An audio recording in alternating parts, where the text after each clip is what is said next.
ডিমের দাম নিয়ে কোনো সমাধান আসছে না। খুচরা বাজারে ফার্মের ডিমের ডজন এখনও 150 টাকা, অথচ সরবরাহ কিন্তু পর্যাপ্ত রয়েছে।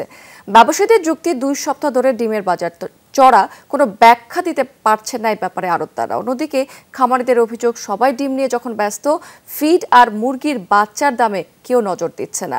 এ ব্যাপারে আরও জানাচ্ছেন আমাদের সহকর্মীরা। সিলন ফ্যামিলি ব্লেন্ডের কড়ালিকার আর সতেজ সাদের পারফেক্ট ব্লেন্ডে স্বপ্নেরা মিলুক টানা।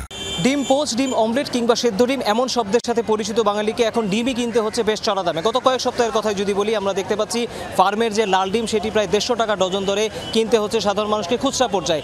আমরা রাজধানীর কারওয়ান বাজারে এসে কিন্তু একই ধরনের দৃশ্য দেখতে পাচ্ছি। এখানে বেশ কয়েকটি পাইকারি মুরগির ডিমের দোকান রয়েছে, যেখানে আমরা দেখতে পাচ্ছি সাদা এবং লালের ক্ষেত্রে দামের খুব একটা পার্থক্য নেই, কিন্তু এখানে আমরা ডজন দেখতে পাচ্ছি ডিমের ক্ষেত্রে 144 থেকে 145 টাকা দরে বিক্রি হচ্ছে, যেটি খুচরা বাজারে গিয়ে আরেকটু বাড়ছে। দাম বেশি। ছোট ছোট যারা আছে, ব্যবসায় আছে, ওরা এখানে হচ্ছে কোণঠাসা হয়ে যাচ্ছে, ওরা ব্যবসাটা করতে পারছে না। ব্রয়লার মুরগির কেজি এখনও 200 টাকার উপরে। অন্যদিকে সোনালী জাতের যে মুরগিগুলো, সেগুলোর দাম 380 থেকে 400 টাকার ভিতরে ওঠানামা করছে, এবং এই দামও কিন্তু নিম্ন মধ্যবিত্তের নাগালে নেই। শুধু বাচ্চার দিকে খবর রাখলে হবে না, খাদ্যের দিকে রাখলেও খবর হবে, সব দিক দিয়ে নজরদারি রাখতে হবে। এই ওষুধের দাম বাইরে এই পোল্ট্রি শিল্পটারে পুরো ধ্বংস করে আলেছে। এই ছিল আমার কাছে রাজধানীর পোল্ট্রি বাজারের খবর। এবার আমরা পাইকারি বাজারের খবর জানতে চলে আছি খুলনায় আমাদের সহকর্মী প্রবীর বিশ্বাসের কাছে। গত 1 সপ্তাহ ধরেই খুলনা ডিমের বাজারে চলছে অস্থিরতা। 1 সপ্তাহের ব্যবধানে এক হালি ডিম কিনতে ক্রেতাকে বাড়তি গুনতে হচ্ছে 10 থেকে 12 টাকা করে। শুধুমাত্র ডিমের দাম বেড়েছে এমনটি নয়, বেড়েছে সব ধরনের মাংসের দামও। ব্রয়লার প্রতি কেজি আজ বিক্রি হচ্ছে 210 টাকা কেজি, কক বিক্রি হচ্ছে 320 টাকা কেজি। আমার থেকে আমরা ডিমের দাম বেশি দিয়ে কিনতেছি এবং ক্রেতাদের সাথে আমাদের অনেক ঝামেলা হচ্ছে দাম নিয়ে। খাবারের দাম বাড়তি, তার জন্য মুরগির দাম বাড়তে রয়েছে। যদি খাবারের দাম কমে, মুরগির দামও কমে যাবে। বাজারে যেরকম চাহিদা এরকম আমরা পাচ্ছি না মুরগি, এর জন্য দাম বেড়ে গেছে। এমন দামের বৃদ্ধিতে নিরুপায় হয়ে পড়েছে ক্রেতারা। তারা বলেছে, বিক্রেতা যারা রয়েছে তারা সিন্ডিকেটের মধ্য দিয়ে বরাবরের মতোই দাম বাড়িয়ে দিয়েছে।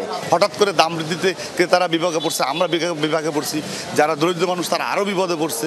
দাম বাড়ার কারণে ডিমের চাহিদা এখন যেখানে 4টি লাগতো সেখানে 2টো লাগাচ্ছে। মাংস যেটা দেখা যাচ্ছে একবেলা একটা মুরগি শেষ হতো, এখন সেখানে একটা মুরগি দিয়ে 2 বেলা শেষ করতে 3 বেলা চেষ্টা করবে খাওয়াতে। পোল্ট্রি খামারের খবর জানতে আমরা চলে যাব আমাদের নরসিংদীর সহকর্মী আয়ুব খান সরকারের কাছে। আপনি জানেন, সম্প্রতি নরসিংদীর বালুশাহের এলাকার একটি কোল্ড স্টোরেজে 20 লাখ ডিম মজুদ রাখার সন্ধান পায় ভুক্ত অধিকার। পরবর্তীতে অভিযান চালিয়ে তারা 7 দিনের সময় বেঁধে দেয় সেই মজুদকারী সিন্ডিকেটকে। বর্তমানে নরসিংদীর বাজারে প্রতি ডিম প্রতি বিক্রি হচ্ছে 12 থেকে 13 টাকায়।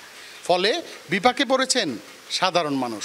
মানে আমরা যেন 2 বেলা খাই, তবে এক বেলা খাই, কি করবো, পেট তো বাঁচায় যাও লাগবো। আয় উন্নতি যেরকম এরকম আসলে কিন্তু আমাদের জিনিসের দাম অনেক বেশি।